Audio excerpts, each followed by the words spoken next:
नमस्कार, news take के Y factor में आपका स्वागत है। मैं हूं योगेश मिश्र। गोवा में सोनाली फोगाट की मौत के बाद तमाम तरह के सवाल उठ रहे हैं। हत्या और आत्महत्या के बीच पूरी की पूरी जांच चल रही है। हालांकि जांच इन दिनों तेजी से सोनाली फोगाट की हत्या के मामले में बढ़ रही है, लेकिन इसी के साथ साथ हमें यह देखना होगा कि सोनाली फोगाट की मौत के साथ गोवा के कर्लिज रेस्टोरेंट की चर्चा क्यों तेज हो उठी है।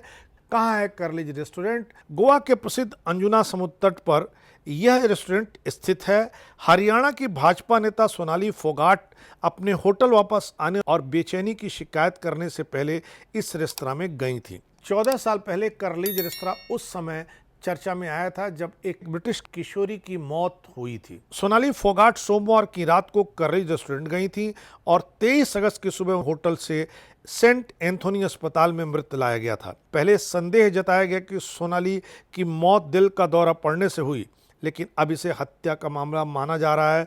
सोनाली के 2 सहयोगियों को अंजुना पुलिस ने गिरफ्तार कर लिया है। 2008 में एक ब्रिटिश किशोरी स्कारलेट ईडन किलिंग की गोवा में रहस्यमय मौत हो गई थी। इस मामले की जांच के दौरान भी कर्लिज रेस्टोरेंट सुर्खियों में आया था। किलिंग की मां ने तब दावा किया था कि उनकी बेटी ने कहा कि उनको उस जगह पर आने से पहले कर्लिज गई थी जहां उनका यौन उत्पीड़न किया गया।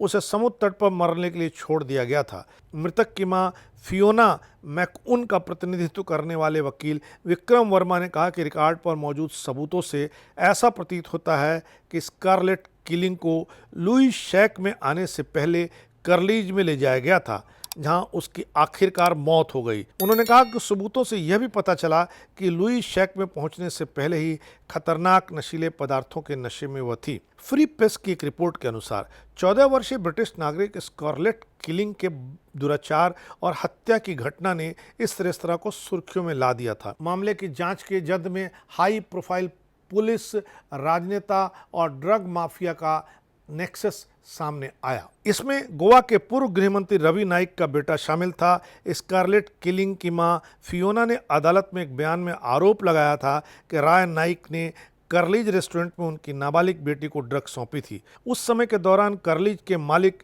एडविन नून्स ने इस बात से इनकार किया था कि उनके रेस्तरां की इस हाई प्रोफाइल हत्या के मामले में कोई भूमिका थी। नून्स ने कहा कि मुमकिन है स्कारलेट का दुराचार समुद्र तट पर घूमने वाले किसी भी भारतीय पर्यटक ने किया हो।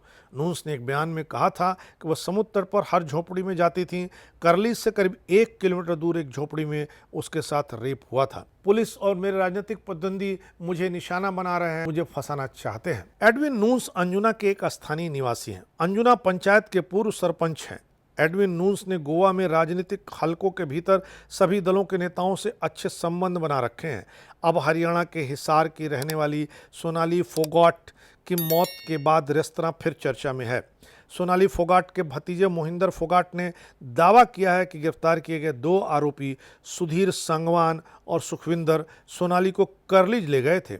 इन दोनों ने सोनाली से कहा कि कर्लिज में हरियाणा का एक व्यक्ति काम करता है जिससे उन्हें मुलाकात करनी है। मोहिंदर ने कहा कि सोनाली कर्लिज से सीधे अपने कमरे में चली गई थी। कमरे में पहुंचने के बाद उसने बेचैनी की शिकायत की थी। कर्लिज के मालिक एडविन नून्स ने पुष्टि की है कि सोनाली फोगाट अन्य लोगों के साथ उनके रेस्टोरेंट में आई थी। एडविन ने कहा कि उनके स्टाफ में से कोई भी उन्हें नहीं जानता था, वे हमारे सामान्य ग्राहकों की तरह थे। नून्स ने कहा कि सोनाली की मौत के बाद गोवा पुलिस ने सोनाली की उपस्थिति के बारे में उनसे पूछताछ की थी। इस लिहाज से देखें तो सोनाली और स्कारलेट दोनों अपनी मौत से पहले कर्लिज रेस्टोरेंट गई थी। आखिर कर्लिज रेस्टोरेंट में ऐसा क्या है कि वहां जाने के बाद जब वो अपने असली गंतव्य पर पहुंची तो उनका देहांत हो गया। इस लिहाज से कर्लिज रेस्टोरेंट बेहद संदेह के दायरे में है। जांच पड़ताल में इस रेस्टोरेंट को भी क्लीन चिट लेना अब जरूरी हो गया है। देखना है सोनाली के केस में क्या होता है, पुलिस क्या करती है, क्या कि यह तफ्तीश कहां तक पहुंचती है और यह पता चलता है कि नहीं कि आखिर इसके पीछे कौन लोग हैं। इस बार इतना ही।